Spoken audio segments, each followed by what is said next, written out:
माफ करिए भाभी, हमें मराठी नहीं आती, आप हिंदी में बात करिए, लेकिन हमें मारिए मत, हम सीख रहे हैं मराठी।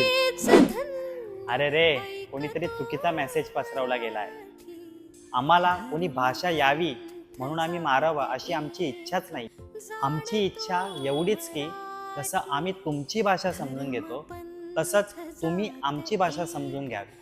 आणि खरं सांगायचं तर आपण अशा अफवांपासून दूर राहायला हवं.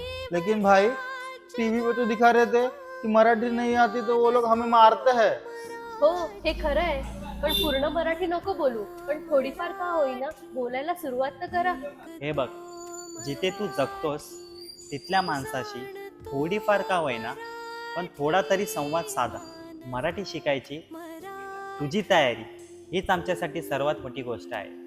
आणि जर हे तू केलंस तर आम्ही तुला कधीच वेगळं समजणार नाही. ताई, ये वांगे हम आपको 25 रुपए किलो है. तदंगते मराठी. आई है क्या भाजी? हे घ्या बाबा. धन्यवाद ताई. और दादा सुनिए ना, जय महाराष्ट्र. अहो, काहीही बोललो नाही आपण आज, पण आपला आवाज पोचला सगळीकडे. एक वेगळीच ऊर्जा होती आज. हो नक्कीच, काहीतरी चांगलं घडलंय आज.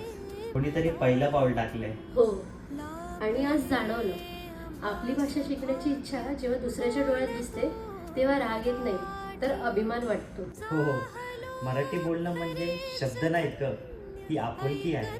आपली माणसं आहेत, आपले संस्काराच्या सावलीत वाढलेलं जग आहे. आणि ते जर गवसलं तर आपण कोणालाही बाहेरचं म्हणण्याचं कारणच उरत नाही. तर आज 5 जुलै संपूर्ण महाराष्ट्राला कळलंय की भाषा ही भिंत नसावी, ती सेतू असावी. आणि सेतू बांधायचा असेल तर संवाद सुरू होणं गरजेचं आहे.